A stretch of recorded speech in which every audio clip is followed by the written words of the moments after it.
Start करने जा रहे हैं पोएट्री सेक्शन का सेकंड पोएम जिसका नाम है सॉन्ग ऑफ माई सेल्फ। इसी का आज हम लोग क्या करेंगे, एक्सप्लेनेशन करेंगे। सबसे पहले इस पोएम का बायोग्राफी देखेंगे, यानी बायोग्राफी कहने का मतलब ये कि इनका राइटर कौन है, इनके राइटर के द्वारा क्या क्या कलेक्शन लिखे गए हैं, इनके राइटर के क्या क्या इंपॉर्टेंट वर्क्स हैं, वो सारे चीज को देखेंगे। और इन पोएम से रिलेटेड यानी इस पोएम का क्या क्या इंपॉर्टेंट नोट बन सकता है जो बोर्ड एग्जाम के लिए उपयुक्त है, यानी बोर्ड एग्जाम में पूछे जाते हैं, वो सारे चीज को कवर करेंगे। उसके बाद क्या करेंगे, इस पोएम का समरी का एक्सप्लेनेशन करेंगे। देखिए ध्यान से सुनिएगा जब समरी का एक्सप्लेनेशन किया जाएगा, क्योंकि बोर्ड एग्जाम में आपको 5 मार्क्स का समरी पूछा जाता है और समरी का आप आंसर तभी दे पाएंगे, यानी समरी का आप एक्सप्लेनेशन तभी कर पाएंगे बोर्ड एग्जाम में जब आप यहां अच्छी तरह से समरी को समझेंगे। और समरी ही मेन क्या होता है, सोल होता है पोएम का, यानी मेन जो जड़ है, मेन जो मतलब बेसिक है पोएम का, वो क्या है, समरी है। जब आप समरी को अच्छा तरह से समझ जाएंगे तो पोएम आप अच्छी तरह से समझ जाएंगे। ठीक है, तो समरी का जब यहां एक्सप्लेनेशन करेंगे हम लोग तो आपको अच्छी तरह से देखना है, अच्छी तरह से सुनना है और कॉपी में नोट बनाना है। यही नहीं कि वीडियो देख करके छोड़ देंगे या फिर ऑनलाइन क्लास करके छोड़ देंगे, तो नहीं, ऐसा नहीं करना है। जब तक आप नोट नहीं बनाएंगे तब तक आपको याद नहीं होगा, क्योंकि माइंड की यह प्रवृत्ति होती है कि कुछ समय के बाद आप सब कुछ भूल जाते हैं। इसलिए आप लोग क्या करेंगे, नोट बनाएंगे। और लास्ट में इस पोएम का जो भी ऑब्जेक्टिव क्वेश्चन, यानी लास्ट में हम लोग क्या कवर करेंगे, इस पोएम से रिलेटेड जो भी ऑब्जेक्टिव क्वेश्चन यानी एमसीक्यू बोर्ड एग्जाम में पूछे जाते हैं, वो सारे ऑब्जेक्टिव क्वेश्चन यानी एमसीक्यू को इसी वीडियो के अंतर्गत इसी क्लास में हम लोग क्या करेंगे, कवर करेंगे। ठीक है, तो काफी जो क्लास है, जो इंपॉर्टेंट नोट्स है वो आपको तैयार करना है और ये क्लास जो है काफी इंटरेस्टिंग क्लास होगा। तो चलिए स्टार्ट करते हैं। तो सबसे पहले हम लोगों को समझना है कि पोएम का नाम क्या है, सॉन्ग ऑफ माई सेल्फ, यानी खुद के द्वारा गाना, यानी खुद के द्वारा गाया हुआ गीत, उन्हीं को क्या बोलते हैं, सॉन्ग ऑफ माई सेल्फ बोलते हैं। तो इनके जो राइटर है या फिर कंपोजर बोले या फिर नरेटर बोले, राइटर, कंपोजर या नरेटर, ठीक है, तीनों का मतलब क्या होता है, लेखक, यानी कंपोज करने वाला, लिखने वाला, बनाने वाला। तो कौन है, वाल्ट विटमैन है। वाल्ट विटमैन इनके क्या है, राइटर हैं। पोएम का नाम तो आपको पता है, song of my self. Poem का नाम क्या है, सॉन्ग ऑफ माई सेल्फ। तो ये जो टाइप है यानी सॉन्ग ऑफ माई सेल्फ जो टाइप है, किस टाइप का पोएम है, ये जो टाइप है पीपुल्स पोएम है। यानी सॉन्ग ऑफ माई सेल्फ आपको बोर्ड एग्जाम में पूछा जाएगा ऑब्जेक्टिव के रूप में कि song of my self which type of poem, यानी किस टाइप का पोएम है। ऑप्शन के रूप में रहेगा मेटाफिजिकल पोएम या फिर क्या कहता है, पीपुल्स पोएम या फिर बोथ या फिर नन ऑफ दिस। तो आपको क्या टिक करना है, पीपुल्स पोएम। ये जो पोएम है song of myself people's poem है, यानी लोगों की कविता है। ठीक है, अब इनके पोएट का नाम तो आपको पता है, वाल्ट विटमैन इनके क्या है, पोएट हैं, यानी इनके लेखक हैं वह सॉन्ग ऑफ माई सेल्फ के। और इनका जो जन्म हुआ था वाल्ट विटमैन का 1819 में, यानी कब, 1819 यानी 1819 में। कहां, अमेरिका में। देखिए जन्म डेट आपको याद रखना है, क्योंकि जन्म यानी जो डीओबी होता है वो पूछा जाता है बोर्ड एग्जाम में। ठीक है, अब जो मर गए थे, मतलब इनका जो देहांत तो हुआ था वो 1892 में, यानी 1892 कहां, अमेरिका में ही। ठीक है, तो ये चीज क्या है, ये चीज आपको याद रखना है। अब चलिए नेक्स्ट पॉइंट है वेल नोन एज। ठीक है, वेल नोन एज यानी किनके द्वारा और भी किसके मतलब जाने जाते हैं, यानी पीपुल्स पोएट, यानी जो वाल्ट विटमैन है पीपुल्स पोएट के रूप में जाने जाते हैं। आपको पता है आगे आपका चैप्टर आएगा द सोल्जर, उनके राइटर का नाम होगा रूपर्ट ब्रुक। ठीक है, तो रूपर्ट ब्रुक वार पोएट के नाम से जाने जाते हैं। क्या के नाम से, वार पोएट के नाम से जाने जाते हैं। जैसे कि हम लोगों ने पिछला वीडियो में, यानी पिछला जो पोएम पढ़ा था sweetest love I do not go, तो वो पोएम का नाम क्या था, sweetest love I do not go. वो पोएम का नाम क्या था, पिछला पोएम नहीं, सबसे फर्स्ट पोएम पोएट्री सेक्शन का, वो क्या नाम था, sweetest love I do not go. उनके जो राइटर है वो कौन है, जॉन डन है। और जॉन डन को किस कवि के रूप में जाने जाते हैं, पता है ना आपको, ये भूलना नहीं है, मेटाफिजिकल पोएट, यानी मेटाफिजिकल पोएट के रूप में जाने जाते हैं जॉन डन को। उसी तरह वाल्ट विटमैन को किस पोएट के रूप में जाने जाते हैं, पीपुल्स पोएट, यानी लोगों की कवि के रूप में जाने जाते हैं। क्यों जाने जाते हैं, क्योंकि ये जो है लोगों के लिए सबसे ज्यादा कविताएं लिखते हैं, लोगों के लिए ज्यादा से ज्यादा पोएम लिखते हैं। कौन, वाल्ट विटमैन। ठीक है, और वाल्ट विटमैन को किसके नाम से, पीपुल्स पोएट के नाम से जाना जाता है। और मेटाफिजिकल पोएट के नाम से किनको, जॉन डन को। जॉन डन किसके राइटर हैं, sweetest love I do not go के राइटर हैं। ठीक है, अमेरिकन पोएट अ कारपेंटर। देखिए ये वाल्ट विटमैन जो है किस किस के रूप में काम किया है, ये पोएट के रूप में भी काम किया है। ये अमेरिकन पोएट है, अमेरिका का है तो अमेरिकन पोएट कहलाएगा ना। अगर भारत के कोई कवि होंगे तो वो भारतीय कवि कहलाएंगे, इंडियन पोएट कहलाएंगे। तो वो अमेरिका के हैं तो क्या कहलाएंगे, अमेरिकन पोएट कहलाएंगे। ठीक है, अ कारपेंटर यानी बढ़ई के रूप में, यानी कारपेंटर समझते हैं जो मतलब लकड़ी का काम करते हैं, जो भी चेयर वगैरह बनाया जाता है, यानी जो भी मतलब लकड़ी के सामान तैयार किए जाते हैं उनको क्या बोलते हैं, कारपेंटर बोलते हैं। तो ये जो वाल्ट विटमैन है ये कारपेंटर के रूप में भी काम किया है। किसके रूप में, कारपेंटर के रूप में भी काम किया। अब सोच सकते हैं एक आदमी कारपेंटर के रूप में भी काम करता है और कविता भी लिखता है, तो सोच सकते हैं उनका माइंड कितना डेवलप किया हुआ होगा, यानी उनका माइंड कितना मतलब ज्यादा से ज्यादा विकसित हुआ होगा। ठीक है, अब देखिए अ टीचर यानी एक शिक्षक के रूप में भी क्या, एक शिक्षक के रूप में भी उन्होंने क्या किया है, वर्क किया है, यानी एक टीचर के रूप में बच्चों को भी पढ़ाया है।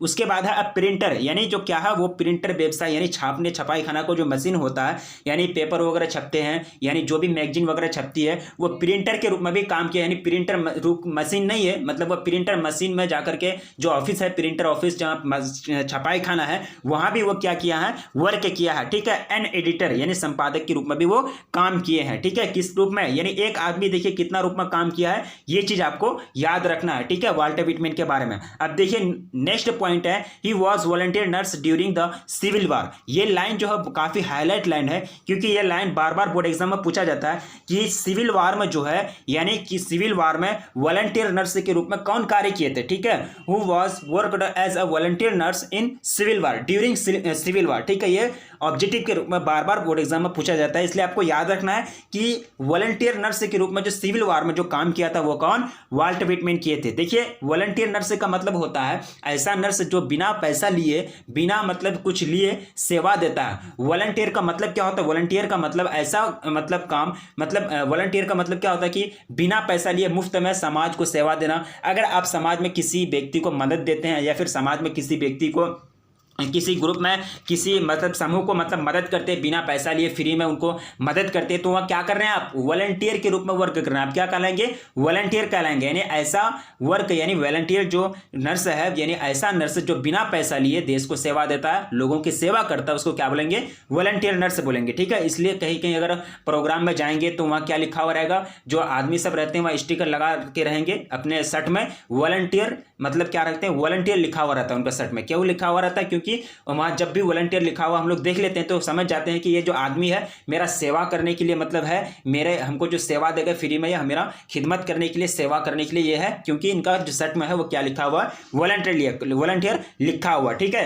ड्यूरिंग द सिविल वार यानी जब गृह युद्ध चल रहा था, कहां, अमेरिका में। ठीक है, वॉलंटियर का मतलब ये आपको बता दिया गया है, यानी बिना पैसा लेकर काम करना। ठीक है, अब देखिए अवार्ड्स, देखिए कोई भी आदमी अगर कुछ क्षेत्र में अच्छा काम करता है तो उनको अवार्ड से तो मिलते हैं, लेकिन वाल्टर व्हिटमैन को क्या क्या अवार्ड्स मिले हैं वो चीज देखते हैं। ठीक है, golden cat award for picture book illustration, यानी चित्र पुस्तिका चित्रण। यानी ये जो बुक है, कौन सा बुक है, पिक्चर बुक इलस्ट्रेशन, यानी चित्र पुस्तिका चित्रण के जो उन्होंने क्या किया था, प्रतिपादन किया था वाल्टर व्हिटमैन, तो ये बुक जो है काफी प्रसिद्ध हो गया। क्या हो गया, काफी प्रसिद्ध हो गया, काफी छा गया, जिसके कारण उनको अवार्ड दिया गया। कौन सा अवार्ड दिया गया, गोल्डन कैट अवार्ड दिया गया। ठीक है, अब देखिए मूवीज, यानी जो ये है मूवीज के रूप में इनके नाम पर एक मूवी भी निकल चुकी है, इन पर मूवी भी बन चुकी है। वो क्या है, इंटॉलरेंस। ये क्या है, इंटॉलरेंस यानी असहनीयता, यानी Walter Whitman drum taps, intolerance यानी असहनीयता, वाल्टर व्हिटमैन ड्रम टैप्स, ये सब क्या है, इनकी मूवीज हैं। ठीक है, अब चलिए इनके इंपॉर्टेंट वर्क्स देखते हैं, इनके क्या क्या कार्य हैं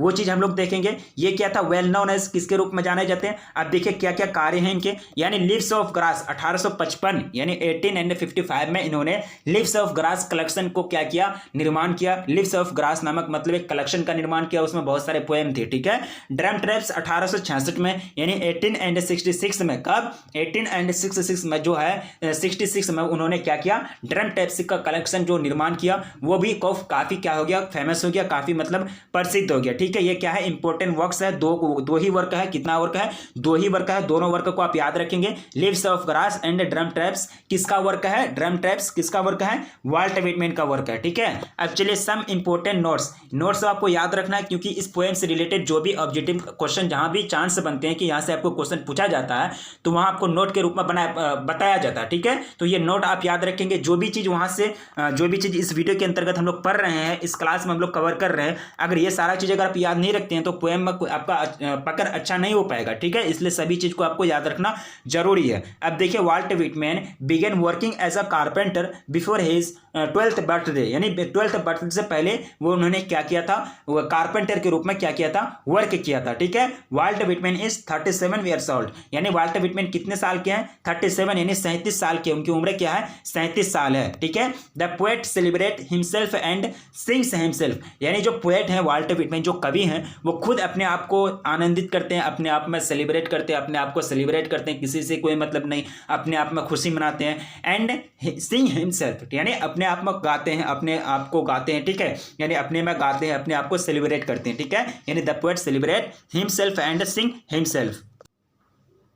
अब देखिए यहाँ आपको क्या बताया जा रहा है कि song of myself is a lyric, यानी सॉन्ग ऑफ माई सेल्फ जो है वो क्या है, एक लायरिक है, यानी गीति काव्य है, यानी एक में लायरिक में, यानी एक तरह से लय में गाया हुआ कविता है। क्या है? लय में गाया हुआ कविता है, यानी लायरिक में गाया हुआ पोएम है। ठीक है। Walt Whitman says every atom of blood is the same in all human beings, यानी ह्यूमन बींग, यानी वाल्ट व्हिटमैन जो है वो कह रहे हैं कि प्रत्येक जो ब्लड के परमाणु है, यानी ब्लड का जो हर एक बूंद है इंसान में, यानी ह्यूमन बींग्स में, यानी मानव जाति में, वो क्या है, सेम है, यानी एक ही है। यानी जितने भी आदमी है दुनिया में, जितने भी मानव है दुनिया में, सभी के जो ब्लड हैं, सभी के जो खून है, रक्त हैं, उनकी हर एक एटम, यानी हर एक बूंद जो है, हर एक छोटा छोटा अणु परमाणु जो है वो क्या है, एक ही जैसा है, सेम है। ठीक है। ये कौन कह रहे हैं? वाल्ट व्हिटमैन कह रहे हैं। ठीक है। नेक्स्ट पॉइंट कह रहा है कि Walt Whitman was volunteer nurse during the civil war. यहां तो जस्ट आपको बता दिया गया था। ठीक है। ये चीज आप याद रखेंगे। अब चलिए आपको थोड़ा सा अच्छी तरह से सुनना है। हम लोग अब एक्सप्लेनेशन करने जा रहे हैं, यानी समरी का एक्सप्लेनेशन करने जा रहे हैं, समरी को समझने जा रहे हैं। ठीक है।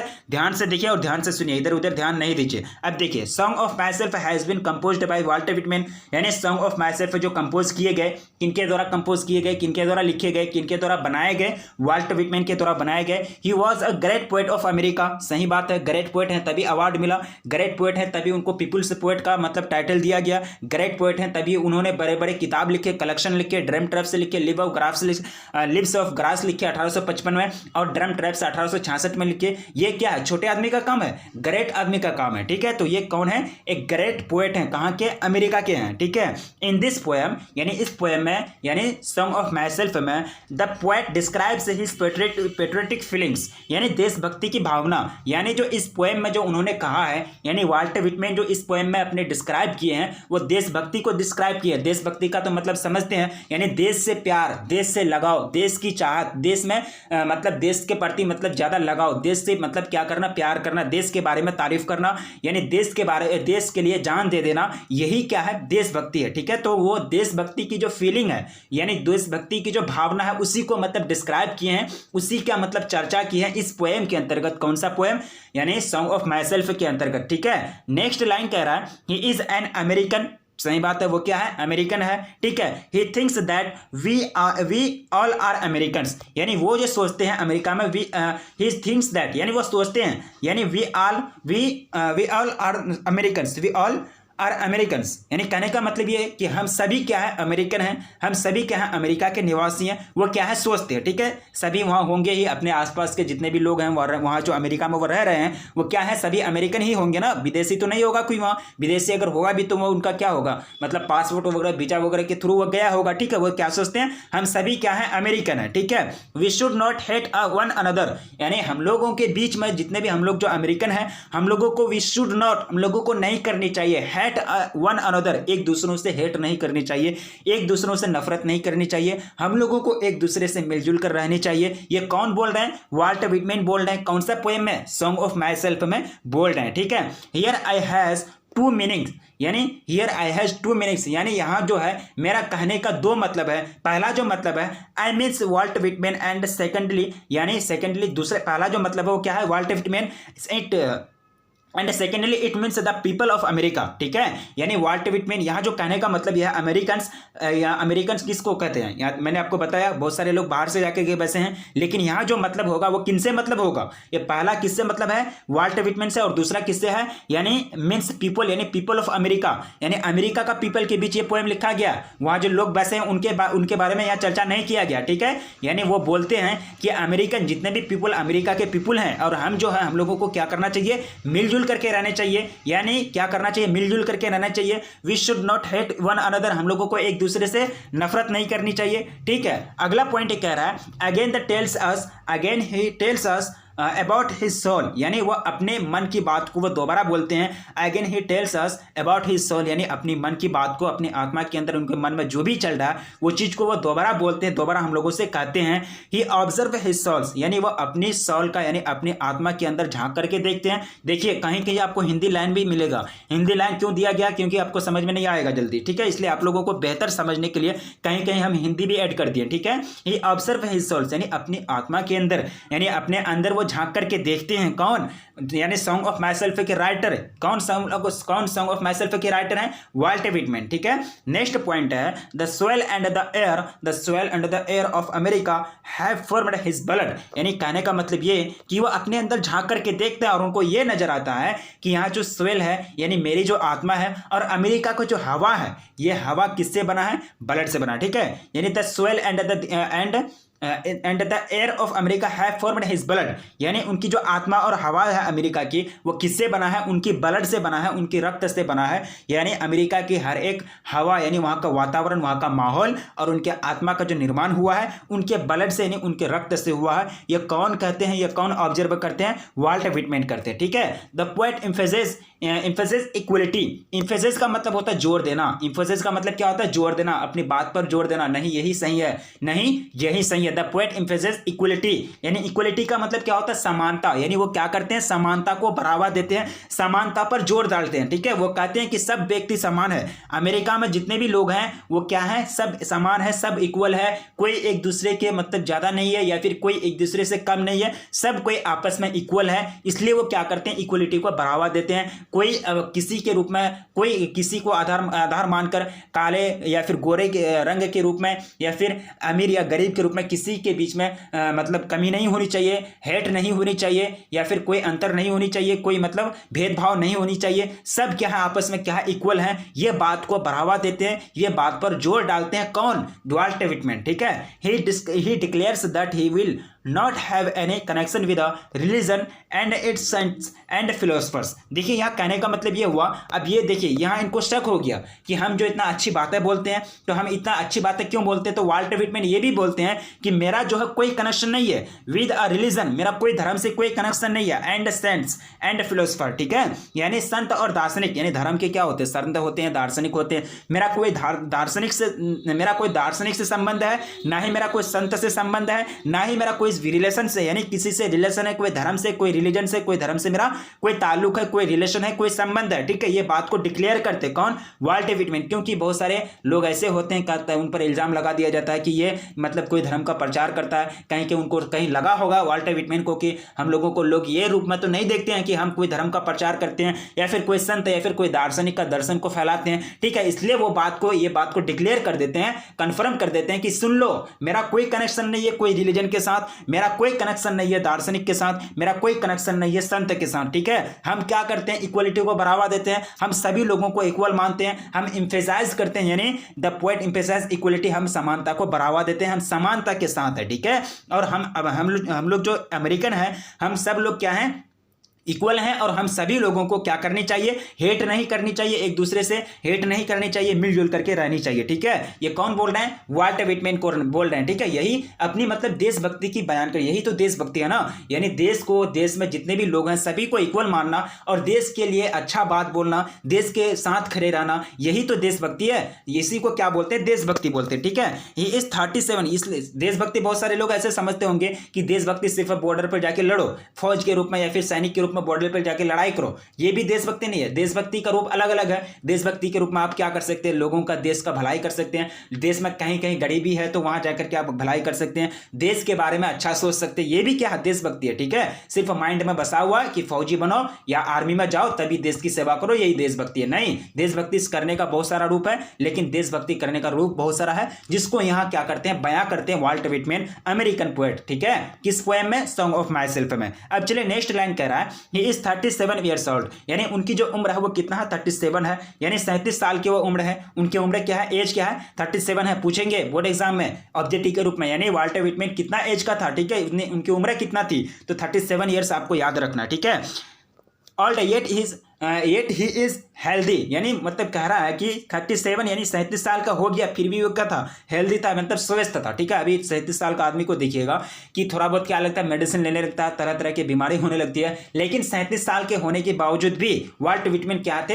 हेल्दी थे, मतलब स्वस्थ थे। ठीक है, he believes in nature because it is beyond religions and castes. अब देखिए ये लाइन जो है काफी इंपॉर्टेंट मतलब लाइन है। देखिए ये लाइन जो है काफी इंपॉर्टेंट लाइन है, एनर्जेटिक लाइन है। वो जो कहते हैं यानी ही बिलीव्स, वो विश्वास करते हैं इन नेचर यानी प्रकृति पर वो विश्वास करते हैं, यानी जो कुदरती है, जो प्रवृत्ति है, यानी जो प्रकृति है, जो नेचर है, उस पर वो क्या करते हैं, विश्वास करते हैं, बिलीव करते हैं, बिकॉज इट इज बियॉन्ड, यानी इट इज बियॉन्ड यानी से ऊपर। ये किससे ऊपर है, धर्म और कास्ट से, यानी धर्म और जाति से सबसे ऊपर कौन है, प्रकृति है। धर्म और जाति की बात और प्रकृति की बात जहां आएगी तो सबसे पहले किसको प्रायोरिटी दिया जाएगा, सबसे पहले किसको अच्छा माना जाएगा, नेचर को, यानी प्रकृति को अच्छा माना जाएगा। इसलिए वाल्ट व्हिटमैन किस पर बिलीव करते हैं, नेचर पर बिलीव करते हैं। उसके बाद वो किस पर बिलीव करते हैं, रिलीजन और कास्ट पर, यानी सबसे ऊपर वो नेचर को रखते हैं, नेचर पर विश्वास करते हैं, नेचर ही सब कुछ है, प्रकृति में जितने भी वातावरण है वही सब कुछ है, उसी पर विश्वास करते हैं। कास्ट और रिलीजन पर उतना वो ध्यान नहीं देते हैं। ठीक है, तो समझ गए समरी क्या है, समरी में क्या कहना चाह रहा है, सॉन्ग ऑफ माई सेल्फ में वाल्ट व्हिटमैन क्या कहे, अपने देश के बारे में क्या बोले, इक्वलिटी को बढ़ावा दिए, सभी लोगों को एक दूसरे से हेट करने नहीं बोले, सभी लोगों को एक दूसरे से मिलजुल कर रहने के लिए बोलते हैं। वो बोलते हैं कि अमेरिकन पोएम जो है, यानी अमेरिकन जो है सभी अमेरिका में जो भी ब्लड है, यानी अमेरिका का जो वातावरण है और उनके जो सोल है उनके ब्लड से बना है, और वह एम्फेसाइज करते हैं, इक्वलिटी को बढ़ावा देते हैं। वो डिक्लेयर करते हैं कि वो उनका कोई कनेक्शन नहीं है किसी रिलीजन के साथ, कोई संत के साथ, कोई फिलोसफर के साथ। ठीक है, और वो 37 ईयर्स ओल्ड के हो गए हैं, फिर भी वो क्या है, हेल्दी है, और वह नेचर पर विश्वास करते हैं। ठीक है, ये आपका क्या है, समरी है। अब चलिए इससे रिलेटेड जो भी ऑब्जेक्टिव क्वेश्चन बोर्ड एग्जाम में पूछे जाते हैं वो ऑब्जेक्टिव क्वेश्चन को हम लोग सॉल्व करते हैं। ठीक है, एट फर्स्ट ऑब्जेक्टिव क्वेश्चन आपका है, the poet is song of my self blank से फिर डैश फॉर हिमसेल्फ। कहने का मतलब ये हुआ द पोएट यानी जो पोएम है, यानी जो पोएट है, जो कवि है, is song of my self dash for himself, यानी वो किसके लिए, अपने लिए क्या करते हैं, गाते हैं ना, यह वो अपने सिंग करते हैं, यानी गाते हैं, यानी the poet is song of my self, यानी जो सॉन्ग ऑफ माई सेल्फ है कि जो पोएट है सिंग्स फॉर हिमसेल्फ, यानी अपने लिए गाते हैं, क्या करते हैं, अपने लिए गाते हैं। तो ऑप्शन आपका बी बिल्कुल राइट आंसर हो जाएगा फर्स्ट ऑब्जेक्टिव नंबर क्वेश्चन का। ठीक है, ऑब्जेक्टिव क्वेश्चन का देखिए सेकंड ऑब्जेक्टिव क्वेश्चन में पूछा गया है कि द पोएट क्या है कि the dash of death are the whispering neighbours. ठीक है, तो यह मैसेंजर होगा, the messengers of death are the whispering neighbours, यानी जो मतलब विस्परिंग मतलब जो नेबर है, यानी जो पड़ोसी हैं वो क्या है, मतलब मौत के दूत होते हैं। क्या होते हैं, मौत के दूत, राजदूत होते हैं। सॉरी, दूत नहीं, राजदूत नहीं होगा, दूत होगा। ठीक है, तो यहाँ ऑप्शन आपका ए बिल्कुल राइट आंसर हो जाएगा। अब चलिए नेक्स्ट क्वेश्चन देखिएगा, क्वेश्चन नंबर थर्ड में क्या पूछा गया है कि song of myself is written by dash. ठीक है, तो डैश की जगह में आपको भरना है कि सॉन्ग ऑफ माई सेल्फ जो लिखे गए हैं, जो कंपोज किए गए हैं, इनके जो राइटर है, नरेटर है, वो कौन है, वाल्ट व्हिटमैन है। ठीक है, यानी ऑप्शन आपका बी बिल्कुल राइट आंसर हो जाएगा। थर्ड नंबर क्वेश्चन का ऑप्शन बी क्या हो जाएगा, राइट आंसर हो जाएगा। अब देखिए क्वेश्चन नेक्स्ट, आपका क्वेश्चन नंबर नेक्स्ट क्या पूछ रहा है कि Walt Whitman dash years old, यानी वाल्ट व्हिटमैन की एज कितनी है, चिल्ला के मैंने अभी बताया समरी में कि 37 ईयर्स ओल्ड, उनकी एज कितनी है, 37 ईयर्स, यानी उनकी 37 ईयर्स से एज हो गया है, इतना एज तक पहुंच गया, फिर भी वो क्या है, हेल्दी है। ठीक है, यानी ऑप्शन आपका सी बिल्कुल राइट आंसर हो जाएगा फोर्थ नंबर क्वेश्चन का। अब चलिए नेक्स्ट क्वेश्चन आपका स्क्रीन पर क्या कह रहा है कि who is known as the people's poet. मैंने अभी आप लोगों को बताया कि रूपर्ट ब्रुक, आगे एक चल के आप द सोल्जर, आप बुक में देखिएगा पोएट्री सेक्शन में आपका एक पोएम का नाम है द सोल्जर। ठीक है, और उनके राइटर का नाम है रूपर्ट ब्रुक। तो रूपर्ट ब्रुक को जो जाने जाते हैं वार पोएट के रूप में जाने जाते हैं, और वो जो पोएम है द सोल्जर वार पोएम है, क्या है, युद्ध कविता है। ठीक है, वार पोएम है, और रूपर्ट ब्रुक को वार पोएट के नाम से जाने जाते हैं। जैसे कि पिछला जो हम लोगों ने कविता पढ़ा था sweetest love I do not go, जिनके राइटर का नाम है जॉन डॉन, उनको किनके रूप में जाने जाते हैं, मेटाफिजिकल पोएट के रूप में जाने जाते हैं। जस्ट उसी प्रकार वाल्ट व्हिटमैन को पीपुल्स पोएट के रूप में जाने जाते हैं, क्योंकि वाल्ट व्हिटमैन जो है लोगों के लिए कविता लिखते हैं, इसलिए उनको पीपुल्स पोएट के रूप में जाने जाते हैं। ऑप्शन आपका ए बिल्कुल राइट आंसर हो जाएगा पांचवें नंबर क्वेश्चन का। अब देखिए क्वेश्चन नंबर 6 पूछा गया कि Walt Whitman belong to dash. ठीक है, यानी वाल्ट व्हिटमैन बिलोंग का मतलब रहने वाला, कहां का रहने वाला था, ये कहां से बिलोंग करते थे, कहां के रहने वाले थे, तो दी यूएसए। कहां, दी यूएसए, द यूएसए नहीं पढ़ेंगे, वोएल से पहले टीएचई आए तो उनका उच्चारण क्या होगा, दी होगा। ठीक है, AEIOU ये वोएल है। ठीक है, वोएल से पहले THE आए तो उनका उच्चारण प्रोनाउंसिएशन जो होगा वो क्या होगा, दी होगा, यानी दी यूएसए। तो वाल्ट व्हिटमैन कहां के बिलोंग करते थे, कहां के रहने वाले थे, दी यूएसए, यानी ऑप्शन आपका बी बिल्कुल राइट आंसर हो जाएगा। अब चलिए नेक्स्ट क्वेश्चन आपका स्क्रीन पर, dash works include Leaves of grass and drum traps. ठीक है, ड्रम ट्रैप्स, ये जो लीव्स ऑफ ग्रास जो है 1855 में इनका ये किया गया, मतलब निर्माण किया गया, ये कलेक्शन का निर्माण किया। ड्रम ट्रैप्स का कब, 1866 में किनके द्वारा, ये वाल्ट व्हिटमैन के द्वारा इनका निर्माण किया गया। तो ये किनके द्वारा लिखा गया था, ठीक है, तो वाल्ट व्हिटमैन, यानी Walt Whitman works include Leaves of Grass in 1855 and drum traps in 1866। ठीक है, ये चीज आप याद रखेंगे। ऑप्शन आपका ए बिल्कुल राइट आंसर हो जाएगा 7th नंबर क्वेश्चन का। अब देखिए क्वेश्चन नंबर 8 पूछा गया कि who says every atom of blood is the same in all human beings. ये जो कहते हैं कि आदमी यानी मानव जाति है, ह्यूमन बींग जो है, सभी ब्लड जो है उनके क्या है, एटम जो है ब्लड के वो क्या है, सेम है यानी एक जैसा है। ये बात कौन बोलते हैं? वाल्ट विटमैन बोलते हैं। क्या बोलते हैं? Walt Whitman. यानी ऑप्शन आपका बी बिल्कुल राइट आंसर हो जाएगा। देखिए रूपर्ट ब्रूक का नाम ले रहे थे, उनका नाम आ गया, ठीक है, यानी ऑप्शन आपका बी बिल्कुल राइट आंसर हो जाएगा 8 नंबर क्वेश्चन का। अब चलिए नेक्स्ट क्वेश्चन आपका स्क्रीन पर क्वेश्चन नंबर 9 पूछा गया कि I celebrate myself and sing myself is written by, यानी मैं खुद अपने आप को सेलिब्रेट करता हूं और मैं खुद अपने आप को गाता हूं, अपने आप में गाता हूं। तो ये जो लिखे गए, रिटन किए गए, राइट किए गए,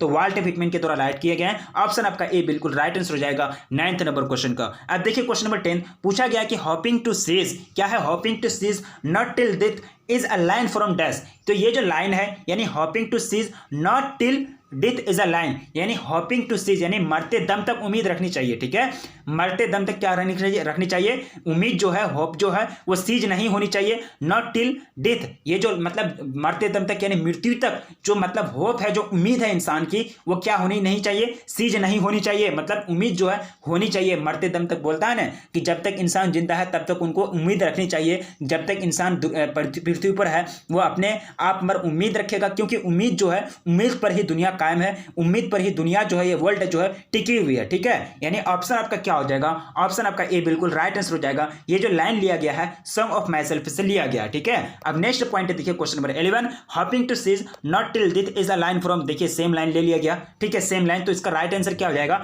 sweet song of my self, ठीक है, यानी ऑप्शन आपका बी बिल्कुल राइट आंसर हो जाएगा। अब देखिए नेक्स्ट क्वेश्चन आपको पूछा गया कि Walt Whitman work as a volunteer nurse in, देखिए वॉलंटियर नर्स के रूप में उन्होंने कार्य किया, बिना पैसा लिए उन्होंने सेवा दिया। तो कब किया था? सिविल वार में, जब अमेरिका में सिविल वार यानी गृह युद्ध चल रहा था, तब उन्होंने क्या किया था, वॉलंटियर नर्स के रूप में उन्होंने कार्य किया था। ये 2021 में एनुअल एग्जाम में ये पूछा जा चुका क्वेश्चन है। ऑप्शन आपका ए बिल्कुल राइट आंसर हो जाएगा 12th नंबर क्वेश्चन का, ठीक है। अब चलिए नेक्स्ट क्वेश्चन आपका स्क्रीन पर क्या पूछा गया, आई परमिट, क्या है कि I permit to add, I permit speak at every हज़ार, मैं परमिट करता हूं, मैं बोलने की इजाजत देता हूं, मैं हर खतरों यानी एवरी हज़ार यानी हर खतरों पर, यानी हर मतलब क्या कहता है, खराब सिचुएशन पर, खराब हालत पर, बुरे हालत पर मैं हर खतरों पर बोलने की अनुमति देता हूं। आई परमिट करता हूं मतलब मैं परमिशन देता हूं। तो ये जो बोलते हैं, ये लाइन जो लिया गया है, ये कौन से लिया गया, सॉन्ग ऑफ माई सेल्फ से लिया गया, ठीक है, यानी अपना पोएम में जो मतलब वाल्टर विटमैन है, लोगों को ये भी बोलते हैं कि मैं परमिशन देता हूं, मैं परमिशन देता हूं, जो भी खतरा आता है, जो भी मतलब खराब सिचुएशन आता है उस पर बोलिए, यानी जो भी खराब हालात आते हैं,